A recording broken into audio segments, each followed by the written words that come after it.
Hier waar ons self vandag bevind, is alles dood. Die grond is swart. Die plante is vernietig. Die storm het gekom en die vuur het gegaan. En alles wat oorbly, voel leeg. En as ons eerlik is, voel baie mense se harte net so. Mense dwaal soms doelloos rond na storms. Storms van verlies, van trauma, van teleurstelling, van gebroke verhoudings, van dinge wat mense aan hulle gedoen het en selfs die dinge wat hulle nie self kan beheer nie.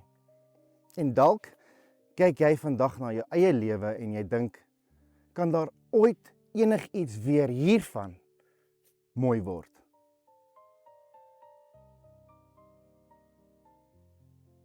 Maar dis presies waar God begin werk.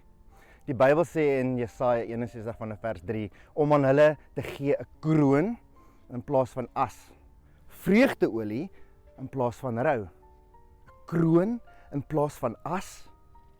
Hoe ongelooflik is dit nie? Jy sien, God kyk nie na die as en sê, dis verby nie, dis klaar nie. Hy kyk na die as en sê, hier gaan ek iets nuuts laat groei.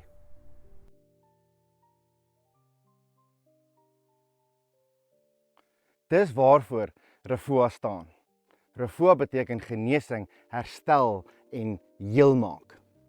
Pastorale berading gaan nie daaroor om net oor die pyn te praat nie. Dis nie net om wonde oop te maak nie. Dis om saam met iemand te stap na die plek waar Jesus begin herstel bring. Want genesing gebeur wanneer lig op donker onderwerpe of donker plekke geskyn word. Wanneer waarheid leuns begin vervang.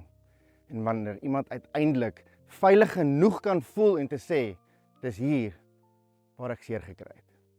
En dan ontdek hulle, God het hulle nooit net daar gelos nie.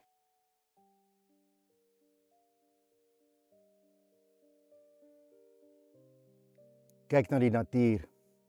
Na 'n vuur en na 'n storm kom daar dikwels nuwe groei.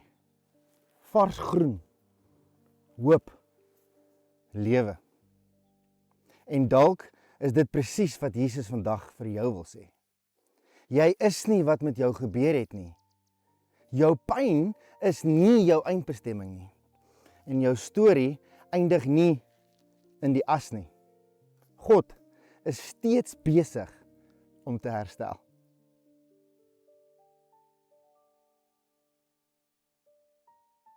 Soms begin daai herstel met een doelbewuste keuse. Die eerste stap na herstel is erkenning. Om te vra, help my. By Refoa glo ons, wat gebreek is, kan weer herstel word. Nie omdat ons kan nie, maar omdat Jesus steeds wonde genees. En omdat hy die een is wat op die troon sit.